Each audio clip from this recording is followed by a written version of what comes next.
So we'll be talking about women veterans, who they are, what they need, and how VA provides care for them. Next slide. I have no financial or non-financial conflicts. The views expressed are my own. I want to thank the VA offices that help provide some of this work for this presentation. Next slide. So we're going to walk through these slides and look at women in the military, then women veterans, the health needs for women veterans, and then how VA provides comprehensive care. What are the definitions of some of those services? Who are the providers? What are some of the cultural issues? And then what are the strengths and challenges as we go forward? Next slide. Now, historically, when we look at women in the military, we know that there are women who fought with men in the different wars, even if they were not actively supposed to be there. So we have narratives from the Revolutionary War of Molly Pitcher. We also have women who were known to be disguised as men and were found out to be women after they were injured or died. We also know that Lucy Brewer, who was known as George Baker, was considered to be the first girl Marine during the War of 1812, and that women fought on or supported both sides of the Civil War, often for sanitation needs and patient care needs. One particular person that everyone has heard of is Clara Barton, and the legacy of Clara Barton, with her focus on sanitation and also patient care, was that the American Red Cross was created from her efforts, and the first National Cemetery at Arlington. The Nurses Corps came later in 1901 for the Army and 1908 for the Navy. And the first Army woman physician, Dr. Mary Walker, actually entered the military, well, didn't enter the military, but worked with the military during World War I. Active recruitment of women, though, wasn't a norm until World War II. And most of us know about this as Free a Man to Fight, where once Pearl Harbor occurred with our losses and the declaration of war by Germany and Italy on the United States, we had two fronts to fight. And so the military had a huge dilemma of how to mobilize men in enough places, how to recruit more men, and how to have women participate to backfill those areas. And so there were direct recruitments of women during that time period, first as auxiliary members to the military, and then later as part of the military. Remember also that during that time, those recruitment efforts and training efforts were separated by race and by gender. So these are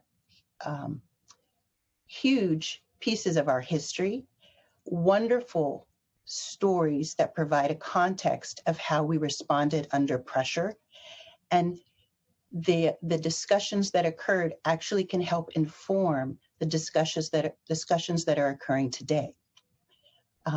With many of those changes, we then saw women deployed overseas as nurses. We also saw the first deployment of a Black female regiment, the 688s, whose motto was "No male, low morale." And so these became wonderful innovations in our U.S. history that helped to provide initial steps toward moving towards equity for men and women who were in the military forces. Next slide.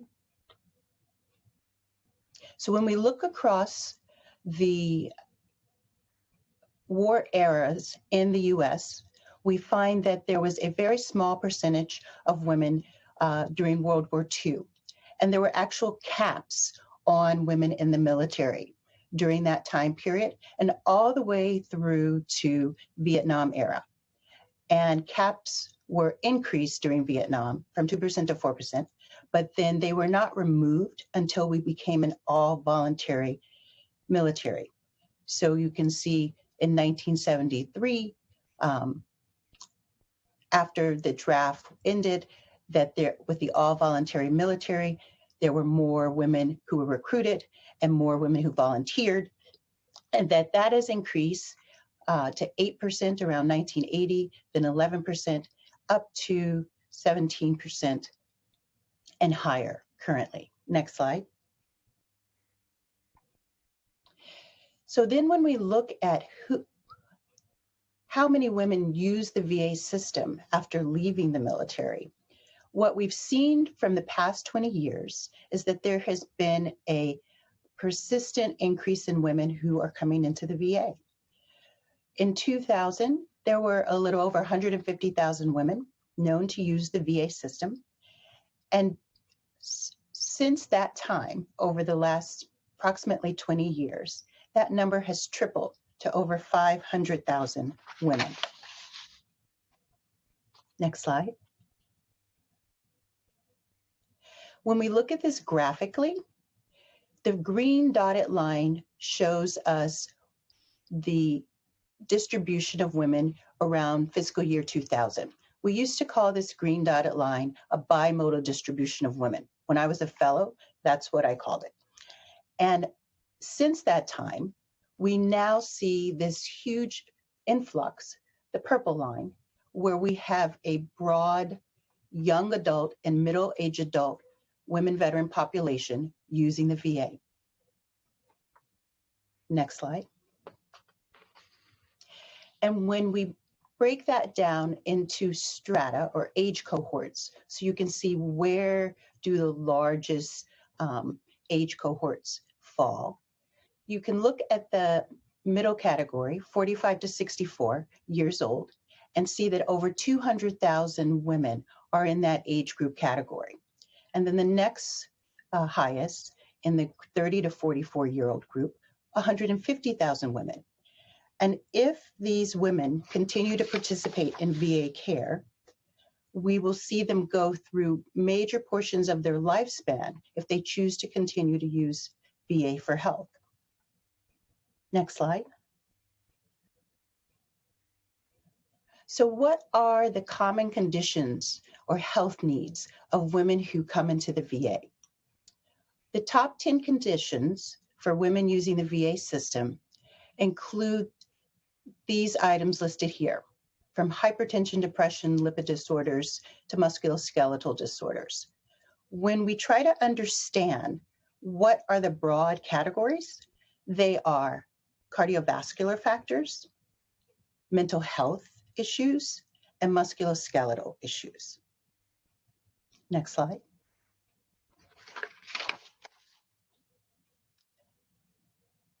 This slide gives a brief snapshot of what women who participated in Operations Enduring Freedom, Afghanistan, Iraqi Freedom, or New Dawn, who've come into the VA, what conditions they've had as they've entered the VA and sought services. And we can just look at the first two categories at the top and see that musculoskeletal issues and mental health issues have been the high prevalence conditions for women from those eras. Next slide. So how does VA look at providing care for women veterans? The Office of Women's Health in the VA has a three-prong approach. They are focused on reproductive health, comprehensive women's health, and women's health education. And their goal is to be a national leader in providing this care to women and to raise the standard for care of all women. Next slide.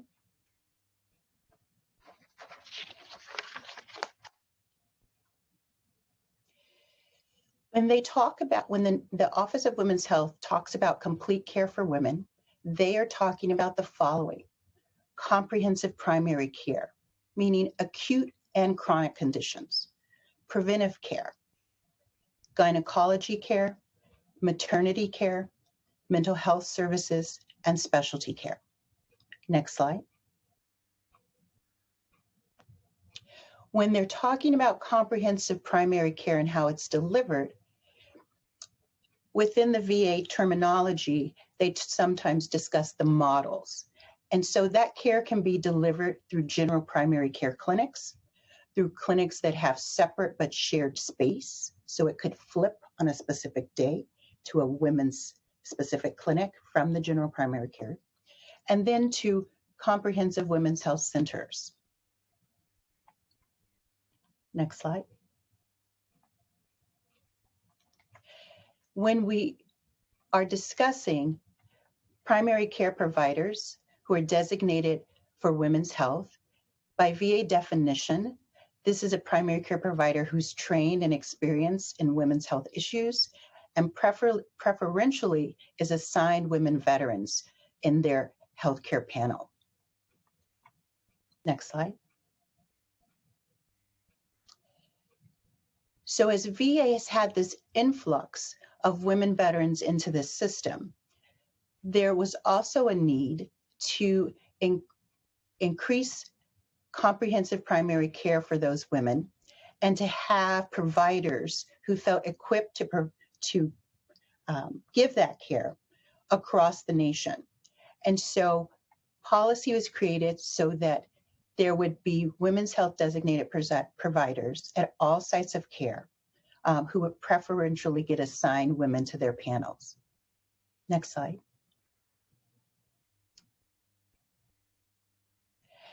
And so at some places that didn't have comprehensive women's clinics or even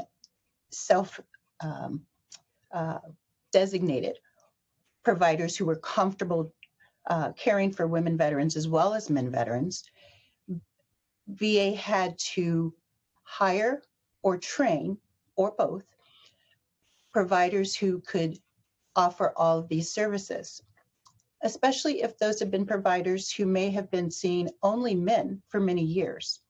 And so the Office of Women's Health Services has a commitment to educating clinicians for women veterans. They'd set up many residencies and did intensive trainings to bring clinicians up to speed on women's healthcare issues and women veteran healthcare issues for the primary care providers, and then also for the nurses, the PAC teams, and ER staff, with expansion to other areas just in the last couple of years. Over this time, they've trained over 7,000 clinicians by doing these educational programs. Next slide.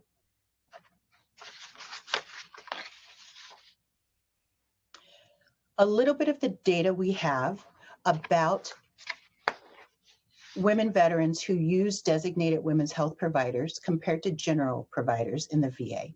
So be mindful, this is just looking at the providers in the VA, not looking at the VA compared to the outside world.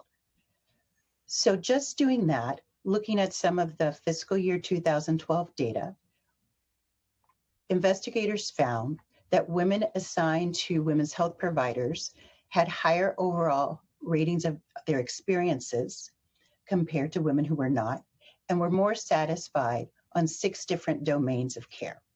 Next slide.